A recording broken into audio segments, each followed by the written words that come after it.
Hey, what's up, guys? We're back with another 0 Hour special edition. Tim Lloyd joined by Jeff Hobbs, and we got Sam McAlpin, Daddy Mac, if you will, the new Wait, father, Sam McAlpin, and first appearance, I'm guessing, on any podcast anywhere out there, Miss Kenna McAlpin as well. What's up, Kenna?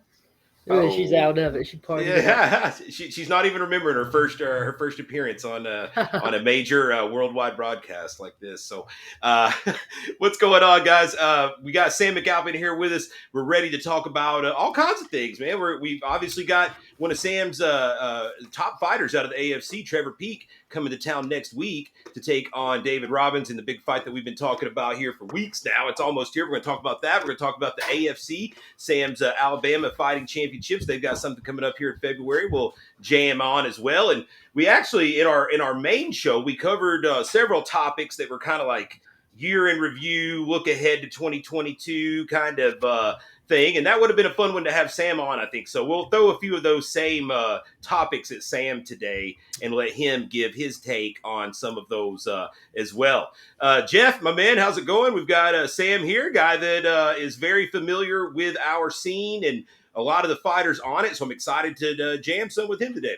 Yeah, absolutely, man. I think that's a great idea too. That some of those topics that we talked about, and Sam, we did kind of, if this was high school, we did superlatives, if you will. Giving out some superlatives. So I think it's a great idea to throw some of those back at him. I think one of the biggest, coolest things about next week's fight is, as you know, this all came about. This is on an Aries card. So we get the glory of having it on our card, but this fight originally came about from Sam reaching out to you, Tim, and seeing what you think about this fight. So, I think it's real interesting, and it's something really cool to dip our toe in and dive in for the people watching this video on how, it's not very often. We're stepping out there next month and working with two other promotions on the show, but this is kind of odd to some people, where you got one promoter who's got his own show pitching a fight because he's a fan, and maybe our show's coming up before his next one, and he wants to see this damn fight so bad, and he's so excited about it. He didn't mind throwing it to us and saying, "Can you guys put this on?" So there's a lot of real cool shit for us to talk about tonight. Amen. So Sam, let's dive into it. We'll start by talking about what's coming up next week. Trevor Peak undefeated, David Robbins undefeated, 90% finishing rate between the two. You and I both know this is a hell of a fight. We talked about it in private messenger that hey, it's going to be hard to come up with a better welterweight fight amongst any two other welterweights we got in the region around here. So, like we've told this story on the podcast before, but I was in the process of trying to find something for David, and I was really struggling. Had a lot of people turn it down, and made a post. Sam reached out. He's like, "Hey, man, what you got?" And he's like, "What about Trevor?" I was like, "Well, fuck yeah, that would be that." Trevor don't say no. It's like, can we do that? Can we do that? Okay. And one thing led to another. It didn't take too long. We had a holiday, I feel like, right in that time, right around Thanksgiving. And then, like, we came out of the holiday, we got the thing signed, and both guys are ready to rock and roll next week. Sam, what's your take on this fight, man? I mean, obviously, I know you got to roll with your guy, Trevor, man, but this is a good fight. This is a clash of styles more than anything. I don't think it's too hard for anybody that knows these guys to kind of break down hey, this is what this guy needs to do to win. This is what this guy needs to do to win. Well, I know you had to break the bank to get this one. I know you did because just talking to you about it and knowing how big both of their fan bases are. So that's going to be kind of rowdy. Are you going to be able to fit everybody in the Joe? Not everybody in VIP is going to be able to be in VIP that wants to be, but we've got a big, the Joe holds about 2,000 people. It's going to be packed wall to wall. Yeah, it's going to be packed wall to wall. And Trevor's family, the last fight he had with us, like his family was trying to fight Will Hott and them. They met right in the middle, man. This is kind of the same. They're going to they're going to how do you say it? They're going to how do you say the word they're not going to either person's home. They're going right. It's neutral ground.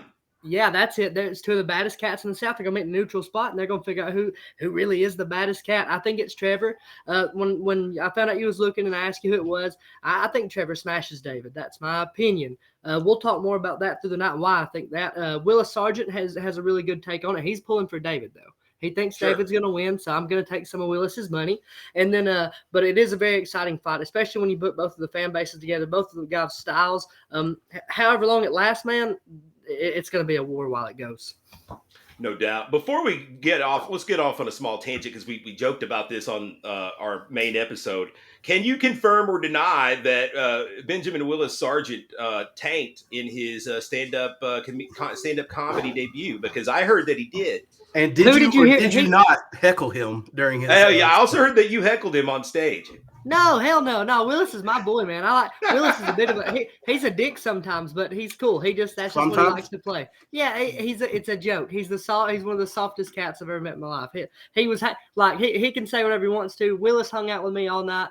He even came up and he stayed in Alabama with us. So the next day, we took the kids to the park. He was throwing ball with the kids and the dog. He's Uncle Willis at this point. He's he did great. He did great. He felt like he tanked. Other people felt like they tanked. It was awesome. It was a good time. I thought he did great. Hey man, anybody that's got that to me is about as akin to having the balls to get in the cage. It sucks, man, because you don't get up there and do that, put yourself out there like that. You gotta have a pair. And then people's looking at you like, "Make me laugh, clown," and it don't always work like that. It don't always work. Like I'm trying, dude. I'm trying real hard. Hey man. Well, tell you what, not to pick on Willis though, man. I like Willis a lot. Willis is a very polarizing fellow. You either love him or hate him. He's one of my favorite guys in the game. He's one of these guys that I always love to be around, and every time I'm with him, he makes me laugh. So I would think that he would be good at that. He did great. I thought he did great. And Jeff told me a long time ago, I was fighting a guy and Willis and all them, man, they were talking a lot of shit. And this is when me and Willis was buddies. And Jeff said, "Sam, I know Willis. He does this to everybody. Just don't worry about it." And then sure enough, me and he'll still try to say shit to me out of the way, but now I've told him, I already know what you're doing, man. We're buddies. It's okay. You like me. Yeah. If we had a troll championship belt, then he would certainly be a contendership. And he had a whole lot of what was his record? As a pro, Willis is like 8-0 or 8-1. Yeah, he might be like 8-1. Yeah, but very good record, man. He's a guy that the shit out of people. Yeah, no doubt. I mean, as much shit as he talks, you'd be like, man, fuck that guy. I want to jack him up, and then you realize that you can't do shit about it. Tough, can't right? do nothing about it. Okay, man. So obviously you're on Trevor here. The who do y'all got? Who do y'all Man, I can't make a call. I'll tell you, it's either going to go. I'm going to tell you either way it can go and how each guy can win. Either Trevor is going to just truck David and just overwhelm him with ruthless aggression. And if that doesn't work, then things get very interesting. I think if this fight gets drawn into a second, third round, if David's able to keep distance, work leg kicks, work the just technique more or less, then I think it'll be interesting to see if Trevor's gas tank can keep the pace that he's going to want to keep into the later rounds, with this being a 5-round fight. Neither guy has fought 5 rounds, obviously, before. It's 5 for sure? Okay. It is 5 rounds. I still don't see it going 5 rounds either way. But this is not a fight, we talk about it. Action 24/7, one of our sponsors here in Tennessee, they are going to be laying odds on this. You can bet on this fight legally. And so I had a call actually with the guys that will see setting the lines and expect a very, very close line. There's not going to be a big favorite either way. It's going to be more or less a pick'em type line, which is what it should be in my opinion. So I'm excited to see. I'm excited to see it. I think it's one of those that's going to be very tense. It's going to be tense in the room. Trevor's fans are very rabid. They're rabid. That's a great word for it. Yeah, they're rowdy. They're rabid. We're in the Joe, so they're going to be maybe a little alcohol involved. So that's going to keep tensions on the rise as we build towards the evening. David's fans are also rowdy, man, and he had a good turnout in Chattanooga last time. A lot of people supporting him, and they know a lot. His story is no secret to anyone out there. He's very forthcoming about it. To that's something I don't think anybody said enough about. That's something, whether people want to say it or not, and it's not my place to put these two guys' stuff out there, but we both know that they have had legal, really drug issues in the past. That's something that no one has said anything about leading up to this. And we wouldn't if they hadn't. No, they both had. I would never say it, but both of them have said that. A big part of this story is how the loser is going to come out after everything's done, because there is going to be a winner and a loser. It is going to be a very hard fight. There is going to be a whole bunch of hype on it, and on the tail end, man, it's going to. I don't want to say either guy's going to have a fall back, but that has to be a real part of the story, how 100%. Both guys are doing now, because that's a hard thing to get over. That's a hard thing to deal with. Jeff, that's something we haven't thought about so much, is like Sam makes a very good point here. Like someone is going to come out a loser here. The mindset, How do you pick up the the pieces? exactly like how yeah. And do you pick them up the right way instead of what could be an easy fallback for someone after experiencing a disappointment like this? You know what I mean? Because the winner's gonna be bumping. The winner's gonna be like big shit. They're gonna be pumping their chest. The loser, man, is gonna be in a rough spot. So I mean, I agree with that, but I like to think that this is nothing compared to what these two have gone through in life, and the fact that they have come out on the other end of some real shitty situations. I think this is just a pebble in the ocean, a drop of sand compared to they've already kicked life's ass. You know, they've been beaten before, maybe not in the cage, but they've been both beaten before, and they've come out stronger, tougher, bigger, better on the other side. I think when both of them sit and realize, and I know from as much as we've talked to David, I think, and I don't know Trevor's backstory as much as I do David's, but it sounds like it's similar and the same is very similar. That both of them really look like, dude, I'm a winner in life because it's a big turnaround, man. Because I'm here today. So this fight is just a fight, you know. So I would fear that maybe someone would take this, so to heart that maybe they set themselves back. But I just feel like both of them are in a different place right now, to where they understand the big picture in life right now, and that this will just be another day, kind of a what doesn't kill me makes me stronger kind of thing. I think this is a fight where the winner certainly has to get a look. David has got a slightly bigger record at this point, but with a win over him for Trevor, more or less just takes all that, like everything that David has accomplished, more or less. Trevor's just like, I'll take all that. I think as far as the people, David has more wins. I think the people that Trevor has fought, just who they are, has been a nastier. And David said so a while back. I watched y'all's podcast, like when you're talking about the fights and stuff, especially once Trevor got on. I'm watching it, Yeah. David said it, and I think Trevor's thinking the same thing, and I think David's thinking it a little bit. I like David. He got me beat up by Billy Swanson one time. I didn't like him so much then, but I like David now. Every interaction I've had with David has been great. This is not like me being a beef thing, Right. Don't beat my ass at the bar if you see me. David. Yeah, you calling it like you see it. But I think David said, I don't want people. He said, I asked him all the time, are people going to think I'm padding my record? And Tim, you told him no, but he's thinking it. He is at least thinking that. Trevor's thought the same thing. He's like, well, why is he thinking that? And I think that's going to be the difference. I think Trevor has fought the stiffer competition, and then Trevor, a lot of things. So like being on the mats with Trevor is weird, man. I've only sparred with David one time, but I've been sparring with Trevor, rolling with Trevor since I was a young kid. Mm-hmm. So like just sparring and kicking with Trevor, you're terrified. It's like you're in there with a lion, like, cause he's fighting you too. Like he might take it a little easy on you, but dude, he's trying to kick you in the neck and knock you out. I've seen him do it to people. And then, so say you get into a really good position on the ground, like a good position. I'm not a great fighter, but if I have your back and I have a rear naked choke locked in, that should be end game. Should be it. But what you'll hear Trevor do, and you hear people all the time, well, it's got to be good technique. It can't be strengthened out of it. Trevor strengthens out of it on everybody. Mm-hmm. And he'll go, you'll hear him when he does it, because he'll go, you'll be choking him. Everything will be fine. You might have an arm bar or something. And then you'll hear, and he just powers out. And it's not just me. It's much better people than me. It's insane. Big people, small people. Who was the last guy Trevor fought at our show? Ben Brewer. Ben Brewer was like I think a brown belt or a purple belt in jiu-jitsu. And even in our commentary, the people were saying, well, you can't just strengthen out of that. And he's a nice guy. You can't just strengthen out of that. And he did over and over. He's like, well, he's going to get tired eventually. And he never did. When Trevor fought Greg, there's not a lot of people that thought Trevor could beat Greg. I love Greg Hopkins to death. Greg Hopkins is my friend. Trevor, I think, was 1-2, 2-2 when he fought Greg Hopkins. Greg Hopkins is a stud, still a stud to this day. He's on a tear right now. He just beat Jason King with y'all. And I put Trevor in, and I put that fight at 5 minutes because I knew they were going to go for 5 hard minutes. I knew it's just weird. He's got a weird work rate, man. He works himself to death. Like he's flipping tires. He's running like 10 miles a day. He pushes himself harder than anybody I've really ever met in my life.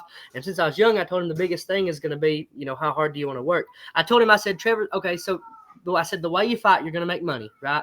We can all agree with that. You're going to make money. I said, but if you want to win belts and have a career at this, that's going to come down to how hard you want to work. And if you work hard, you can do all this. And he's been working pretty hard since we brought him up there to fight Tevin with you. Yeah, man, he's a guy that even before that Tevin fight, I remember this actually very well because that fight, the first time he fought Tevin, I had never seen Trevor fight before. You'd spoken highly of him, but I'd never seen him fight. So I was watching some YouTube videos, and I was like, man, he's like, he's not necessarily like that good, but he's like very, very aggressive and strong Angry. and tough and gritty, right? And so and he's obviously improved a whole lot since then. That was, his second, third amateur fight at that point. But, I was impressed by him even then. And, he more or less put Tevin Brown out of the game, Tevin hasn't fought since the second fight, has he? No, he hasn't fought since, and that was a good prospect, a guy that was a solid fighter. Rampage's cousin. Yeah, he sure is. It's Quentin Rampage Jackson's cousin. So, Trevor's one of these guys that has kind of defied expectations from the get go. And I won't lie, even watching the last one against Ben Brewer, I was like, man, is this a bit of a bigger fight that he's ready to take at this point? You know what I mean? And he passed it with flying colors. Amen. He's a stud, man. Everybody ain't made like him. They're really not. If we were all made like him, like I get it, I'm a little fat sometimes, and I'm not the greatest fighter in the world. But man, I work hard. I'm in the gym every day. If anybody wants it more than Trevor, and he would tell you the same, I do. I tell. So when at AFC 1, when he fought Greg, y'all want to know what I told him in the back? I walked up to him in the back of the locker room, and I said, "What's up, buddy?" And he said, "What's up, man?" And I said, "Fuck you." And he said, "What?" And I said, "Fuck you." And he goes, "What are you talking about?" I said, well, it's my dream, and you're in the main event of it. You know what I mean? And I've told him that every time he's main evented my show, it's the same thing. I ain't got nothing else to say to you. I'm angry at you about it. And, man, I work hard, and no matter, it's almost like no matter how hard I work, I just can't – you can't it's weird, man. God puts people on earth to do certain things, and I think he put Trevor here to fuck people up, and I hate to say it like that. and then he can talk about him a little bit afterward, and so it's like a path to that, right? Yeah. So we've got this one coming up next week. I assume assuming Trevor comes out of this thing unscathed. What are the plans for him with AFC in February? You've got your next AFC show coming up in February, and I'm assuming. Well, I don't know that Trevor's been on all of them. I guess I can think of one that he wasn't on, but for the most part, I think just one, and that was when he broke his leg. I don't think he's going to be on February. I respect David. I know David. Man, David's got nasty leg kicks. David, I'm sure, got nasty head kicks. And if David snatches an arm, he's gonna break Trevor's arm off. He's not gonna baby that arm bar. He's gonna snap that thing in half. And for me, it's just I'm gonna let him sit off on the February card. Now, if he comes out in like 15 seconds and says, "Hey Sam, get me on," well, I mean, I can't really tell you no, can I? Right. But we do got a big show coming up. We believe is gonna be at JSU, and I'm gonna put him on that for sure in May, April 30th, May 1st. So let's talk about what you got coming up in February, though. That's remind us all the date of that one, where it's going to be, and all that good stuff. February 12th at the Coleman Basketball Complex in Coleman, Alabama. Sure. Big fights on there. We've got Will Sparks fighting Eric Olson. Now it doesn't even matter. You know what I mean? Eric Olson. As far as the rankings go, it will. It's just. Hang on one second. Go ahead. Hang on a second. The weather's going to get bad here. I see it back there. Okay. She's fine. But so with Eric Olson, like, he's a devil of a person. He's literally coming to murder. Like, he's going to come to murder Will. And if anybody pops off to him, he's going to slap him in the face. Will's going to be like, Will's going to fight as hard as he can from the minute the bell starts. So whoever wins or loses, they're both going to be just heroes. Everybody's going to give them big hugs. Another fun fight on that card is Johnny Carter and Will Baxter. Have you seen Will Baxter any? He fought for B2. He knocked that cat out. He knocked the guy out for us, John Hampton. I saw him on your show, but I don't know if I saw him on the other show. But I saw him on your show. That sounded like something just exploded. Yeah. Hey, I gotta hop off here, guys. I really do. It's a nasty card. I gotta hop off here. The weather's getting bad. I understand. I'd like to finish up with y'all sometime, but let me hop off here. The kids are scared to death. Okay, I understand. All right, Sam. We'll talk again soon. We were getting going. All right, I'll get with y'all soon. I really do appreciate it. All right, Sam. Thank you, guys. Good luck. Can't wait. Yep. I'll see y'all there. We'll see you next week. Yes, sir. It All sounded right. like it was quite a scene there. Actually, I was watching through his window, and it was like, damn, it's like there's Well, either the cops are either there, or it is like a yeah. motherfucker Well, of a storm. and at one time, you heard his phone going off, and Mm. some people are like, what was that noise? That was that emergency weather warning going on there. So yeah, it looked like Armageddon in Alabama right now.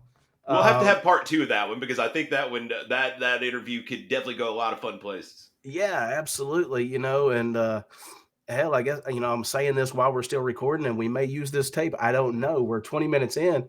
It's like it was things. The interview was going so well. I guess we'd decide: are we going to put this out as a single, or wait, and try to reschedule this? I don't know. But everything Sam was saying. There's so much that I just want to keep the talk going because there was so much more we could have dipped into with Sam. There's so much more that we could have talked about, and like we kind of touched on in the beginning of this, was it's not very common, and we don't get these opportunities a lot where you can sit and just chit chat with another promoter that does the same things you do, goes through the same trials, tribulations, struggles, fears. Am I going to make my money back? Am I going to make any profit? Do I have enough to pay everybody? Somebody Why are that these goes, people pulling? yes, yeah, it's fight week. Why do they keep dropping? So there's so much more we could have talked about that's kind of unprecedented at times. You definitely don't see Scott Coker and Dana White sitting on a No. podcast together talking. So unfortunately, weather is out of our control, and it sounds like I said, World War III going on in Alabama right now. But we left so much on the table that we could have talked about. We'll call this part 1 of 2 and get it up there. And this will kind of be our, the fight talk for next week. And then next time we talk to Sam for part 2, we'll dive on into the other stuff we had planned. Yeah, absolutely. Well, all right. Short episode, guys. All in all, there was he made no bones about it. And it wasn't myself or Tim, I think, trying to be politically correct and not picking a winner. It's hard. This is impossible. If you put me on one of those college debate teams and just told me, Jeff, you have to argue this side. Yeah, I can. It wouldn't matter which side. Right. I could argue a side for both.